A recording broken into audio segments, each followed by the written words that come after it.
Hi, I'm Chris Montoya, and I sell houses. And this is Kenny at the Poorhouse, and he sells morning alertness. How you doing, Kenny? Good. How are you? I'm good. Hey, we've been wanting to come here for a while, and honestly, I've been coming to the Poorhouse maybe since I was a little kid, a long time ago. How long has the Poorhouse been established? 26 years. So have you owned it for 26 No, years? Sir. No, sir. Since well, it opened in '96. Mm-hmm. My wife and I bought it 10 years ago. Okay. Yeah. So which establishment? Because I know this wasn't the main establishment. Yeah. So this is actually its third location. Mm-hmm. It started off, which is now the Blue Spruce Art Gallery. Mm-hmm. Then it moved across the street to 202 West Main, which is just one block down. Oh. And it was there for the majority of its time, Mm-hmm. about 20 years in that location. That's what everybody remembers. Yeah, and so it looks like you do a little bit more than coffee here.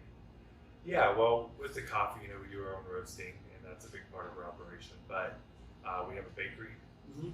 breakfast and lunch. We do a little bit of printing, Okay. apparel, and whatnot. We have a men's mercantile shop where we just do kind of men's novelty gifts and apparel and things like that. That's cool. So you said you also grind your own coffee, create it?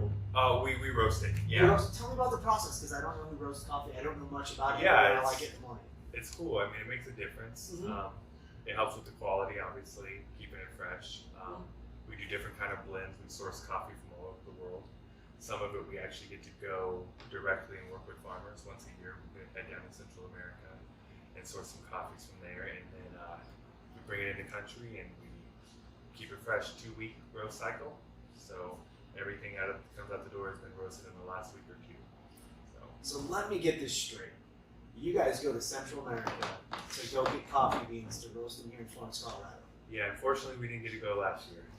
Clearly. Yeah, but we will be returning as soon as possible. Harvest is January, February, March. Mm-hmm. So we usually head down in February, for a week or two.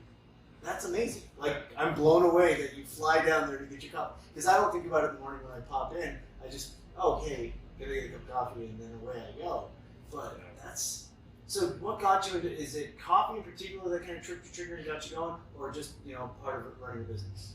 With the sourcing? Not just the sourcing, but the business in the general. business in general, yeah. So when my wife and I were engaged, I was working about 4 or 5 jobs, and one of them was for the Poorhouse. Mm-hmm. I was just kind of in the right place at the right time, and we bought the shop. I didn't know anything about coffee at the time, really, and I just kind of got into it and started learning as I went, and every step of the process. When we started sourcing our own coffee, it really kind of completed the business, because now we can say we source this, we roast it, and we serve it.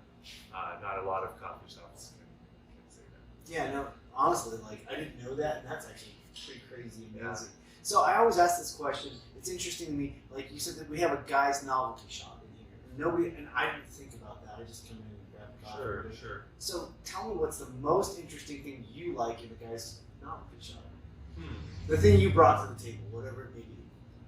Yeah, well, I mean, we source some cool stuff, but our long-term goal is kind of to create our own brand apparel, sort of like a Colorado rural type of apparel line for men that maybe they get out of the country, but they also feel comfortable.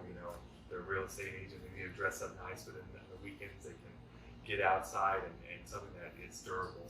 So we have a couple of things that we started. We started doing some sweaters and branding some things. So I think for me, my favorite thing is anything that we get to brand ourselves. Sort of kind of our own line of clothing that we're working on. That's really cool. So, and I think that's another thing that I really like about, modern industry is it used to be you couldn't make your own shirts, you couldn't make your own stuff, or you had to take it to a specialty shop or something like that. But the way things are opening up now, you can make your own brands, and you can be creative and make your own stuff, and I think that's just great.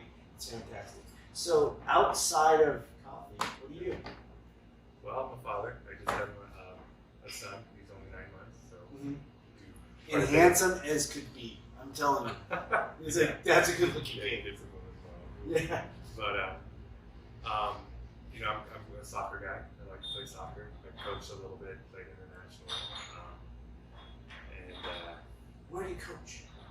Well, I don't coach now. I did coach at CSUP, the women's program, for a couple of years, and I've just done some smaller youth stuff with other local soccer camps around Colorado.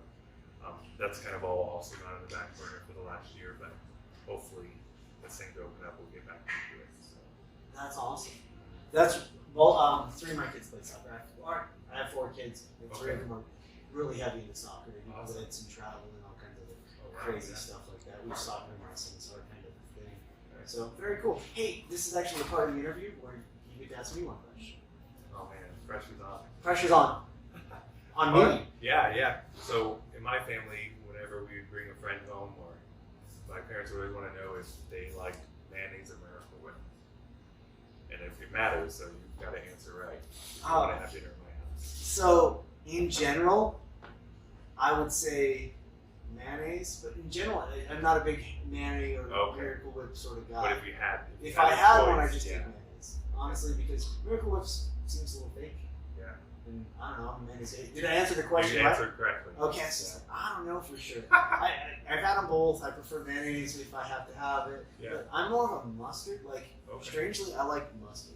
Yeah, different mustards and different stuff like that. You can still come to family dinner. That's the deal. That's how I get into family dinner. Yeah. I'm only wondering how I get into this coaching thing that I hear about. Because I have some really good kids that might need a little bit of your help. Oh, yeah. So there's Rocky Mountain Soccer Camp is a local company out of Victor that I work with, and they actually have done camps here in Fremont County. They're just 3 or 4 day camps in the summer that are really good. Yeah, just really good stuff. So another cool way to help your community out. Yeah. I mean, I guess that's one way to look at it. I enjoy it.